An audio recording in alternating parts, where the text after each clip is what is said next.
He's becoming an excellent speaker, and it shows the passion and commitment that is absolutely necessary, I believe, to change the political scene in Scotland. There's one man who's already been through that, and I'm absolutely certain we'll be going through it again. So the next speaker, would you welcome Sheridan.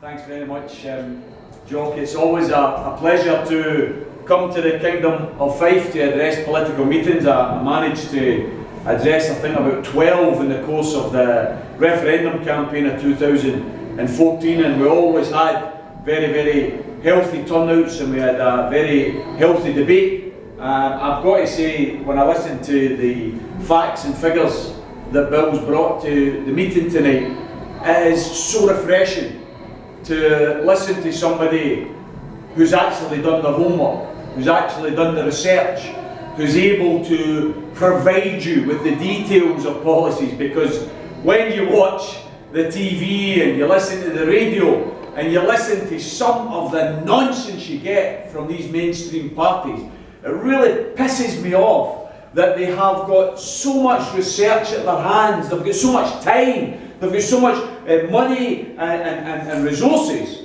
but when you're looking for simple answers about what X amount of tax is going to raise and what policy is going to actually do this, they just can't tell you. It's all bread tomorrow and jam the next day. There's no actual facts and figures, so it's very, very refreshing to hear the points that Bill's made about the Scottish service tax and the research that he's done in the Scottish service tax. Also want to mention my good friend Jock here. Jock and I go back a lot more years than we'd like to remember, Jock. The two of us, believe it or not, the two of us had full sets of hair when we used to know each other, and both our hairs are quite dark as well. Now we've got very little hair and it's mostly grey, but we've stuck together through thick and thin, and we're good socialists together, and we're determined that we're going to be building a socialist base here in Fife, and we hope that this election is going to get Bill Maher into that Parliament and give you a voice, in Holyrood. It's very important that we make this point. You're voting for Bill Maher to allow Bill to be your voice in Holyrood, not for Bill Maher to become Holyrood's voice in mid-Scotland and Fife. That's very, very important. So you're voting for somebody who's going to stand up for his class and fight against injustice in whatever guise it comes in. Whether it's in unemployment, whether it's in low pay, whether it's in discrimination, he will fight those causes because that's what he believes in, and that's what Solidarity believes in. My task tonight, brothers and sisters, is to touch on some of the priorities that we want to take in to the Scottish Parliament on behalf of those who are going to vote for us and support us. We're going to be launching our manifesto in Glasgow on Thursday, and that manifesto is going to contain 8 separate proposals that we aim to raise as private members' bills in the Holyrood Parliament. Number one, as far as we are concerned, is Indy Ref 2. We in Solidarity, we're not accepting the ifs or the buts.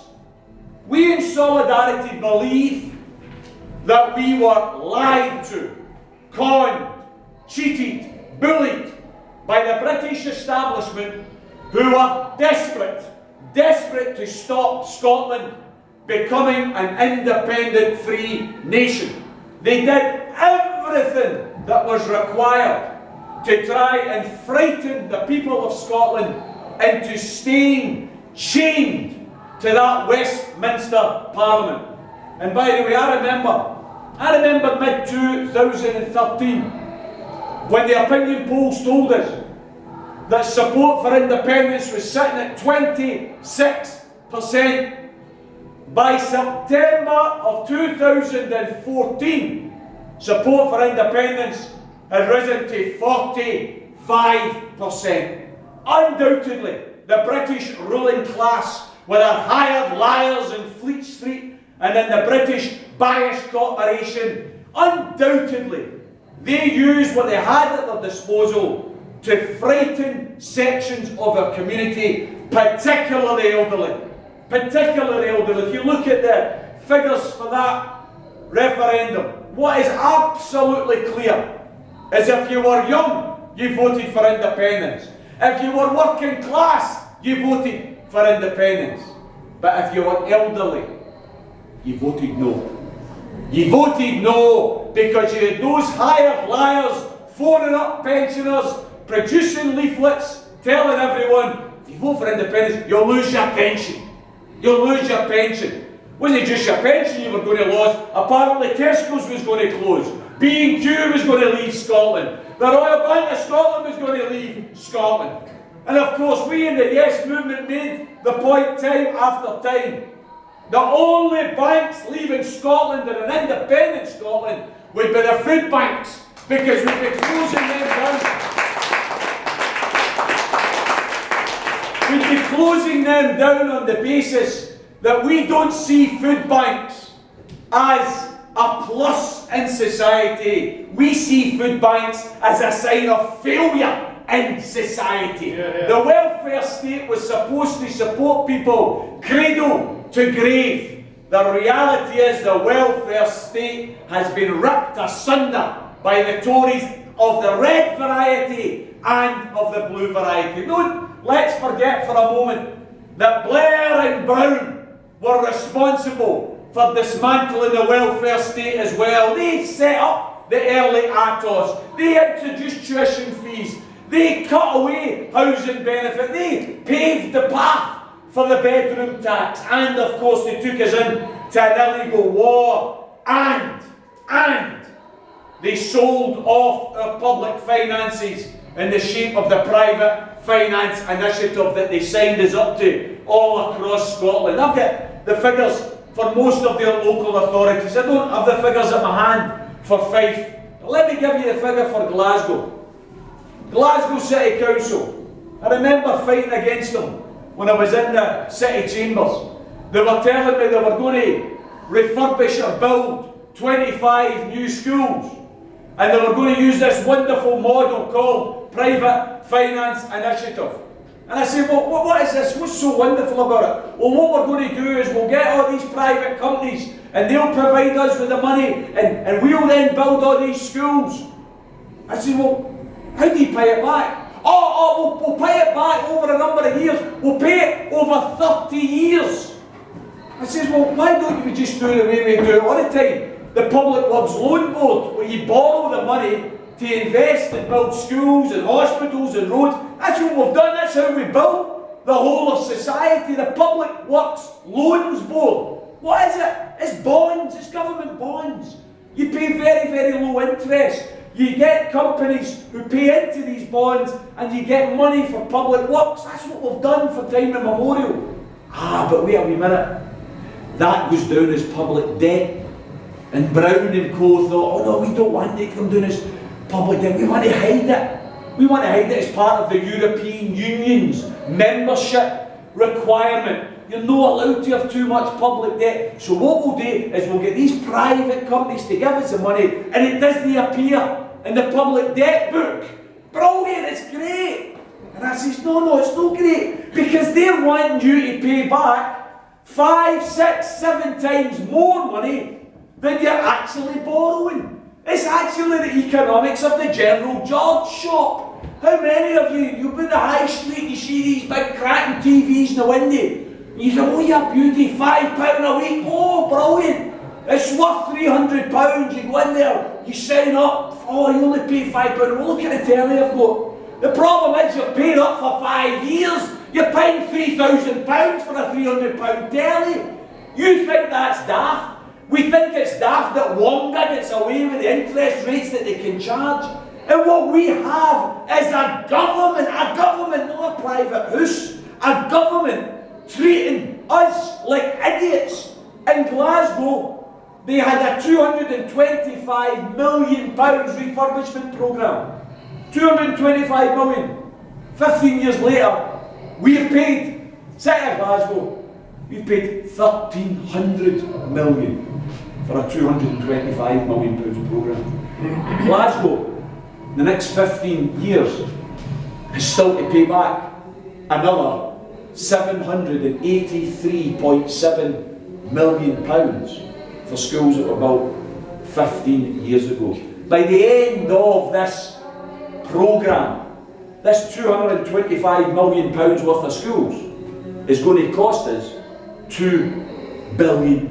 £2 billion. It's almost 9 times more money than we've actually used to refurbish the schools. And Brown thought he was a good chancellor. Is it any wonder they never seen the bloody crash coming, eh?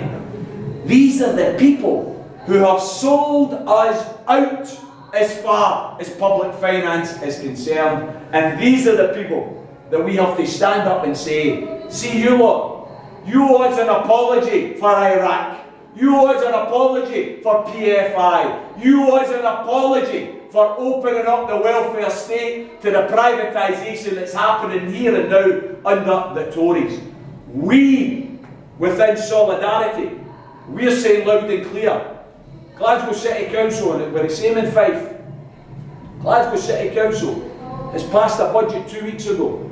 They're going to cut another £133 million worth of jobs and services, home helps, meals and wheels, music lessons for the Waynes, the very basics that people rely on, are going to get cut. Thousands of jobs are going to go. But don't worry, 3ED, the private consortium that was set up for these schools, don't you worry, we've got your £783 million here. Not on, is what we're saying in Solidarity. Every one of the PFI contracts in the whole of Scotland should be cancelled. Should be absolutely cancelled. And what we're saying, when people say to you, oh but Tommy, you know, Solidarity, this Solidarity, where are you going to get the money to spend more in jobs and services? The money exists. There is still another 30 billion across Scotland to get paid in PFI. Cancel the PFIs. And instead of giving it to these private companies, spend it in local government jobs and services. There's your money. I've got a wee book in my bag. I was going to bring it out, but I'll try and remember it from memory. It's a wee case that highlights why this particular demand is so important. It's called Her Majesty's Government against Burma Oil Corporation. Very, very quick background, don't want to bore you too much with it. But in 1942, when Japan was involved in the Second World War, the British government gave permission for the British Navy and the Royal Air Force to destroy Burma Oil's resources that were in Japan as part of the war effort, as part of destroying the ability of the Japanese to have access to oil. The RAF and the Navy were given permission to destroy the oil fields that Burma Oil owned. 1946, Burma Oil said, well, wait a minute here, we're looking for reparation. We're looking for compensation. The war's over, you destroyed all our oil fields, you need to compensate us. And that went on for years and years, and it went to the House of Lords, and in 1951, the courts decided that Burma Oil was right, that the British government owed Burma Oil reparation, and they had to compensate them for ruining their oil fields. The very next year, the government passed the War Reparations Bill, and they said that there shall be no reparations for any company whose resources were destroyed during the war. In other words, the sovereignty, the ability of the Parliament to do what it likes, when it likes, was upheld by the Burma Oil versus Her Majesty's Government case. So when somebody says to you, oh but Tommy, you can't cancel the PFI, they're actually not right. Because governments can do what they want. They have got the sovereignty to do that. We here in Scotland have to have the backbone to stand up and say we're putting local government jobs and services before the private companies that are involved with the PFI projects. The reason we believe Indirect 2 is so important and has to be a priority is we believe it's unfinished business. We believe the people of Scotland have realised, those who voted against independence, we believe they've realised that they were conned, that they were lied to, that they were bullied. We want to put down a bill that facilitates a new referendum by 2018. By 2018. We believe between now and 2018 we can start from a base of 45 and we can get up to 60 as a minimum. If we can start with 26% and get up to 45, we believe we can start at 45 and get up to 60. We believe we've got the arguments now, because let's face it, look at some of the arguments that were used. Vote to stay within the union to save the shipbuilding industry. Vote to stay within the union to save the steelwork jobs. Vote to stay within the union to save the bank jobs, to save the retail jobs. How many people believe all that now? That the shipbuilding jobs, steel jobs, retail jobs, banking jobs, they're all going. They're all going. Vote to stay within the union to save the pensions. And now we've got a pensions crisis within the union. The truth of the matter is the worm has turned.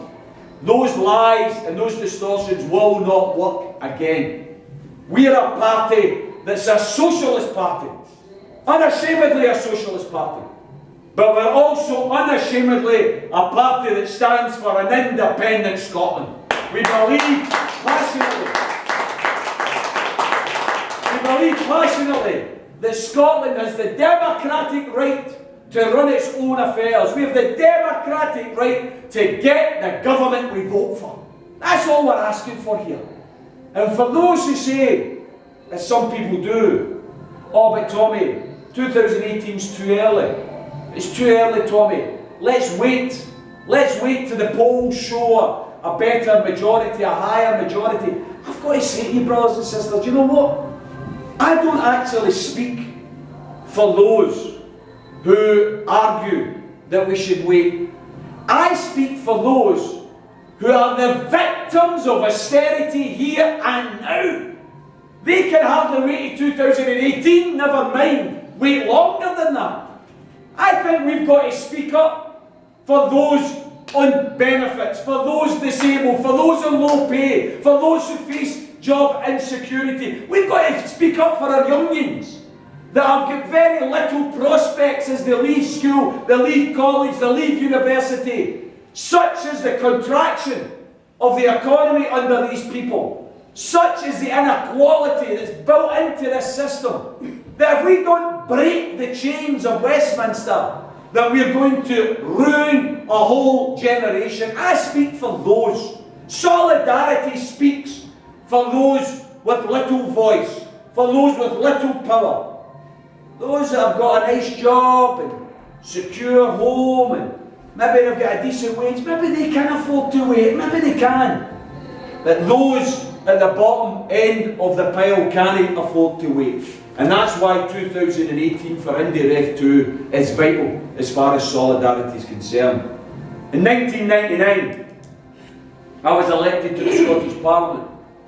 And I was elected on a number of issues, but one of the issues I was elected on was the abolition of pindings and warrant sales. Some of you may remember from your own experience, or maybe from family and friends, the shame of a warrant sale and what it meant. The threat of a warrant sale was enough to spur you to go to a money lender, to try and get the money. It doesn't matter you have put yourself further in debt, that didn't matter. You had to avoid a warrant sale because it was embarrassing. It was shameful. The idea that sheriff officers would come to your house, take your furniture out of your house and then go and publicly sell it. and all your neighbours would know about it. It was an absolutely scandalous piece of legislation. It was used as part of the Highland clearances. It was used during the rent strikes of 1915 in Glasgow. It's been used time immemorial to frighten the working class. I was put in jail. I was put in jail in 1992 because we were contacted as part of the Anti-Poll Tax Federation. We were contacted by a lone parent in Greenock who, while she was out shopping, she came back to find a note in her letterbox to tell her to go to the local sheriff officers, Abernethy McIntyre, in the centre of Greenock, to pick up her new keys. Because while she was out, the sheriff officers that came with a locksmith, opened her door, went into her house when she wasn't there, and they took her TV, her display cabinet, and her coffee table. This fine single parent couldn't afford to pay the poll tax. While she was out, the sheriff officers went in and took her furniture. And they intended to sell that furniture at a public warrant sale on the 1st of October 1991. This woman contacted me in tears, absolutely distraught, didn't know what to do. She was ashamed that the sheriff officers that came to her house, but she was also very, very angry. She didn't have the money to pay the blacksmith's bill, never mind to pay the poll tax, because that's what they did. They added the blacksmith's bill onto her bill, increased her debt. So we in the anti-poll tax campaign said, no, we're not going to allow this.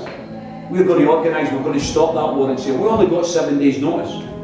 But we organised, we put out leaflets, we went out with a loudhailer.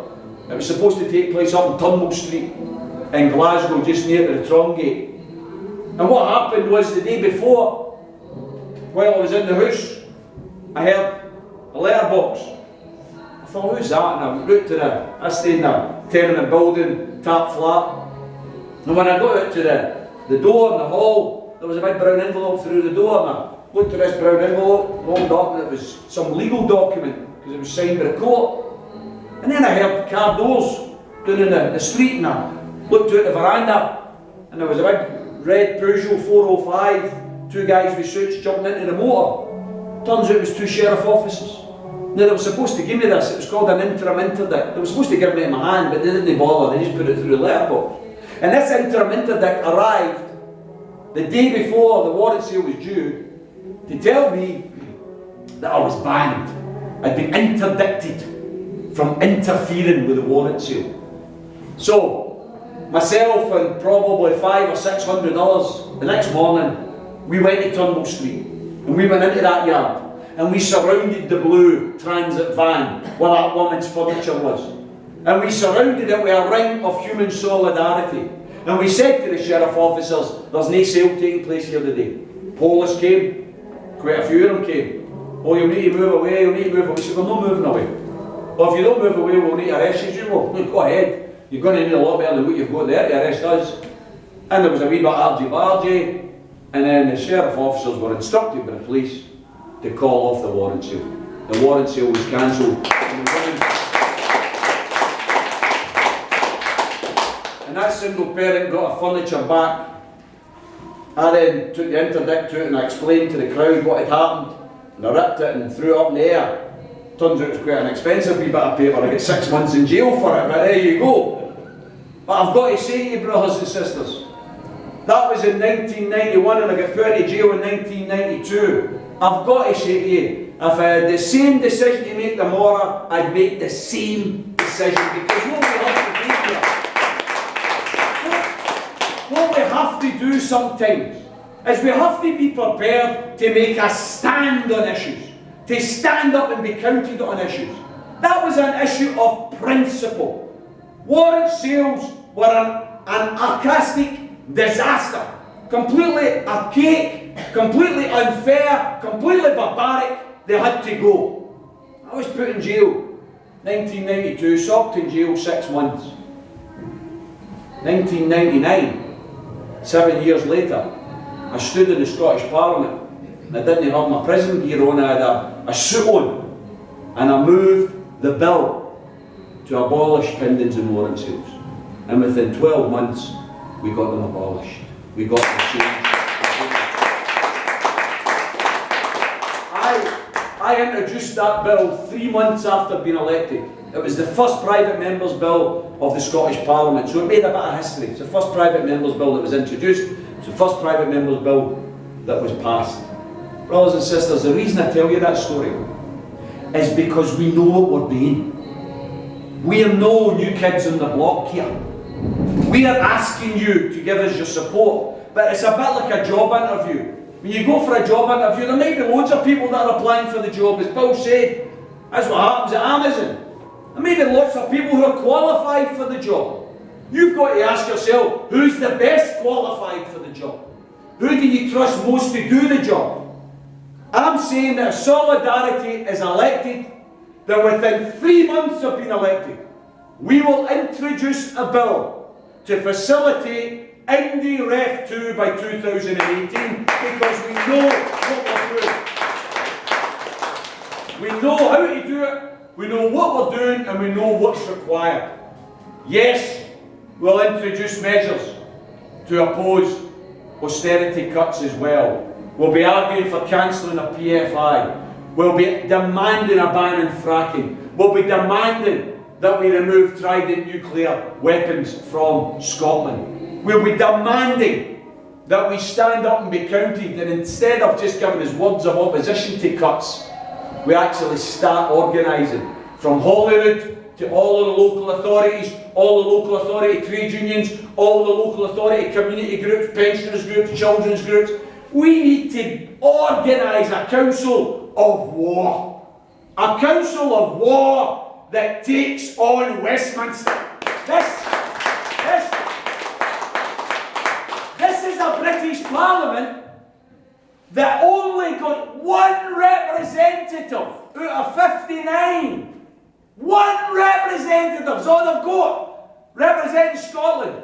How dare they tell us that we've got to pass on cuts so they can cut the taxes of the rich, so they can turn a blind eye.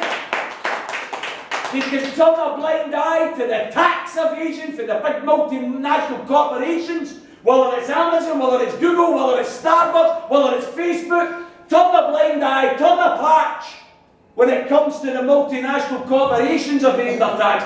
But don't you dare be on benefit and not be able to answer every question. Don't you dare be on benefit and take a wee session on a building site or in a hairdresser's and get caught, because you'll end up in jail. Because that's the hypocrisy of this system. If you're on benefit and you get caught taking a wee shift because your income's so low, you'll end up in jail. But if you're a millionaire and you get caught tax evading, don't worry, you'll get a knighthood. You'll get a knighthood, Sir Gary Barlow, Sir Philip Green. All the tax evaders in the world, they don't get treated the way the working class do. They get special treatment. Well, we are against that, brothers and sisters. We are saying loud and clear to Mr. Cameron, when he turns round a couple of weeks ago and says, I'm not absolutely sure where all the sources of that money came from. Well, Mr. Cameron, if you'd said that in a local dole office, you'd have been sanctioned. You'd have been sanctioned with your benefits. That's the reality. We have to say loud and clear that we are not having this hypocrisy any longer. We do not have a problem in this country of poverty. We have a problem of riches. That's the problem. The problem is not a lack of money. The problem is that the money is so acutely owned and controlled by a tiny wee minority at the top. We in Solidarity want to share the wealth that exists in order that everybody gets a share. Everybody qualifies for a decent quality and standard of life. This isn't rocket science. Think about this. I was fortunate to go to Stirling University way back in 1981. And I did my first joint honours degree, economics and politics. I learned an economic theory that served me well. It's called the marginal propensity to consume. And it's quite highfalutin. But what does it really mean? It means economically, if you give more money to someone